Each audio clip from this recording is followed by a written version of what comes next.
nananalangin na walang mangyayari. At ito nga, ang ating brother-in-law ay safe naman. At nag-retire siya na kuan. Nag-retire siya nung napalitan ng kuan. Ang presidente nun, si Ramos nang pumalit. Buti na lang nung nag-transfer siya sa mga kuan, sa mga hindi invested ng NPA, naman, gusto naman ng ating presidente nun, si Ramos nun. At yun na nga, may edad na rin siya, nag-retire, ang mga pumalit ay yung mga anak niya. Kasi kahit nag-graduate yung mga anak niya nag-graduate ng mga aviation, nurse, engineer, ginusto nila yung yapak ng kanilang ama. At ngayon, nasa na sila. May isang pulis, may dalawang pulis, isang military. At yun na nga, buti na lang. It's a blessing sa ate ko na bago ang nag-retire ang aking brother-in-law, may iniwan siya na good example. At talagang maganda po yun. At yun po ang history ng aking itong pagbabantay sa ating presidente noon na talagang na bago umalis nga ang ating presidente na safe sa Malacanang noon talagang binantayan sila. Yun din ang sabi ng aking brother-in-law na legacy niya na iiwan na talagang yung kanilang sinumpaang katungkulin sa pagbabantay sa as a PSG Presidential Security Guard nagampanan nila. At ito po at salamat po at nabigyan tayo ng pagkakataon na itong ating late President Ederlyn Marcos noon sana po yung kanyang legacy ay kailan natin matatamasa yung ipagpapatuloy yung kanyang ginagawa noon. Sino kaya? Itong anak niya kaya? Kasi may 3 years na lang para humabol ang kanyang anak para at tayo po ay nagagalak ngayon at siya po ay nabigyan ng pagkakataon na 6 years.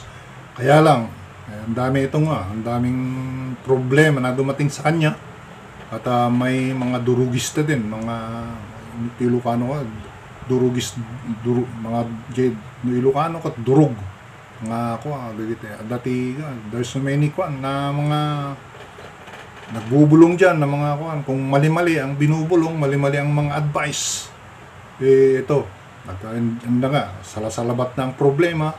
Kaya lang we advise our president ngayon, ang kanyang anak na si PBBM na stay strong, manatili po tayo sa truth, sa katotohanan, kasi sa Matthew 24 verse 13, kasi ang katotohanan ay magpapalaya sa atin.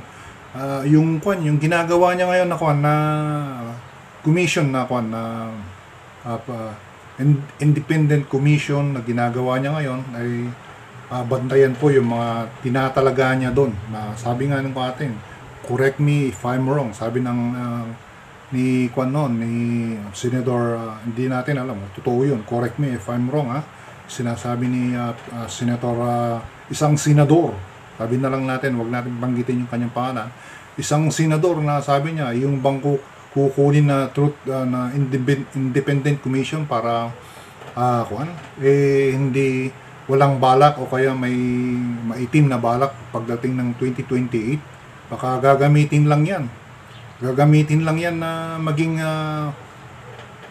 sandata sa 2028 para sila ang winner, sila ang nakahanap ng mga korap na mga opisyalis, mga elected official.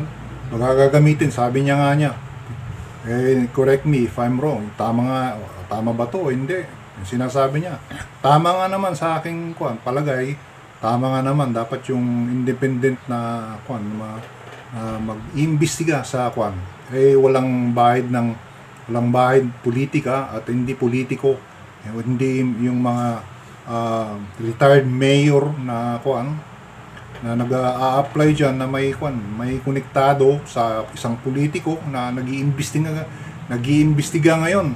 Kasi isa siyang may konektado siya sa sa inong tumakbo noon naging presidente na natalo naman, konektado siya doon. Kaya mag-ingat po sa ating presidente na ito po ay wala tayong pinapanigan. Ito po ay kung tama yung direction ng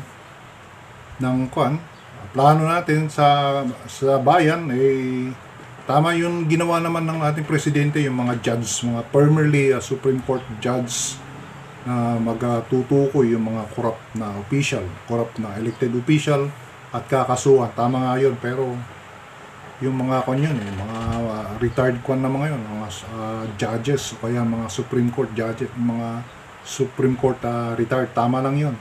At yung mga tayo lang natin, ito suggest lang, mga Kristiyanong mga engineer at magbubusisi sa mga project, kukunin mga yan, mga may alam sa mga proyekto ng mga gobyerno, yun ang kukunin, hindi yung mga retired na retired na mga pulis, mga militar, hindi po yun. Kasi wala silang alam dun. Anong alam nila sa structural integrity ng mga pagtatayo, mga project ng mga gobyerno? Anong alam nila? Tama yung first step, yung mga judges, mga Supreme Court retired, tama yun. Pero pagkatapos nun, ang nasa nila, yung mga tauhan nila, yung mga engineer na mga may alam sa structural integrity, kung tama ba yung mga kinamit, yung mga bakal, tama ba yun? Yun ang kukunin. Hindi yung mga retired militar o kaya retired na politiko. Hindi po yun. Tayo lang, ito ay kung susundin o kaya kukunin, ay panawagan po sa ating presidente, baka naman gagamitin ito sa 2028, ay huwag na. Kasi baka mamaya, gaya yung ginawa nun sa masasapan, dinawit ang presidente nun. Pagkalaon, dadawit din ang ating presidente. Ito, may kasalanan din siya dinawit yung yung masasapan, dinawit yung kasi delegated responsibility, nasa taas siya. Ayun, dinawit. Sinibak din. Tayo po ay himayin natin at kaya magdasal po tayo, yung mga ating presidente ngayon, ating vice president, yung mga nasa katungkulan ngayon, bago tayo kumuha ng mga advice, pagdasal natin, tayo more advice ang kukunin natin, kung yung tao ba yan ay karapat-dapat na maging independent commission na mag-iimbestiga sa mga ay yun po, magdasal po tayo ng mga 100 times, billions of time. Baka naman pag in the later part ikaw naman ang nag-a-approve, kaya iyan tuloy ang nangyari sa Pilipinas. Pagbabalingan ka, mababaliktad ngayon, kinuha mo, tapos gaya nga ni Judas nun, sumasama siya sa pinagkalulo si Jesucristo. Baka ganun ang mangyayari. Kaya almost stay in truth. Sabi nga sa Matthew chapter 24 verse 13. Salamat po at tayo po ay magdasal palagi, ang ating pagdasal natin ng ating bansang Pilipinas at yung plano ng Diyos sa bansang Pilipinas ay tayo po ay lalago, at yung natin ang mga ginagalawan natin at ang mga makikita natin ay may blessing na darating. At salamat po at God bless to everybody, God bless to all, at happy birthday ulit sa ating late President Edralyn Marcos.